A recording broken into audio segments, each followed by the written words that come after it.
رادیوی آزادی با استفاده از منابع خود، شبکه‌های اجتماعی و مقامات رسمی تا امروز نام علاقه 70 نفری را گرد آورده است که در جریان درگیری‌های مسلحانه روزهای 14 و 17 سپتامبر سال 2020 در سرحد تاجیکستان و قرقیزستان کشته شدند. آزادی میگوید بازم این رویخط غیر رسمی است و هنوز نهایی نیست. این در حالی است که مقامات تاجیکستان رسما کشته شدن 41 نفر را تصدیق کردند، ولی گفته بودند که شماره قربانیان میتواند باز بیافزاید. جنوب قرقیزستان هلاکت 59 نفر و جراحت برداشتن 198 نفرش را در جریان مناقشه‌های اخیراً در مرز با تاجیکستان تصدیق کرده است. اکثر قربانیان روزهای 16 سپتامبر که نقطه اوج خشونت‌ها در مرز دو کشور بود به هلاکت رسیدند. متاسفانه در بین قربانیان ساکنان ملکی از جمله زنان و کودکان نیز زیادند. مقامات تاجیکستان قبلا درباره هلاکت دست کم 28 ساکن ملکی خبر داده بودند. 25 نفر آنها روز 16 سپتامبر در 3 حمله نیروهای قرقیزستان که یکی اش با BTR و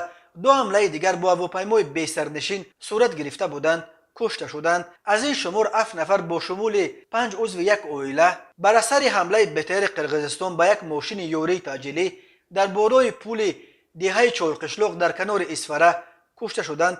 همین طور نزدیکای شام 16 سپتامبر علاقه بعد اعلان آتش بس هواپیمای بی سرنشین قرقیزستان به یک مکتب و مسجد در جماعت افچقلچه نوی باباجان غفوروف حمله آورد. در نتیجه حمله درون به مکتب 6 نفر به هلاکت رسیده، حمله به مسجد 12 کشته و 20 زخمی به جا گذاشت. به نوبت خود جانب قرقیزستان نیز نیروهای تاجیکستان را به حمله و کشتار ساکنان ملکی عیبدار میکند. مناقشه اخیر در مرز تاجیکستان و قرقیزستان با اینک نزدیک 130 قربانیش خونین‌ترین مناقشه نه فقط در تاریخ مناقشه‌های مرزی تاجیکستان و قرقیزستان بلکه در تاریخ نزاع‌های مرزی تمام آسیای مرکزی بعد سقوط اتحاد شوروی شمرده می شود.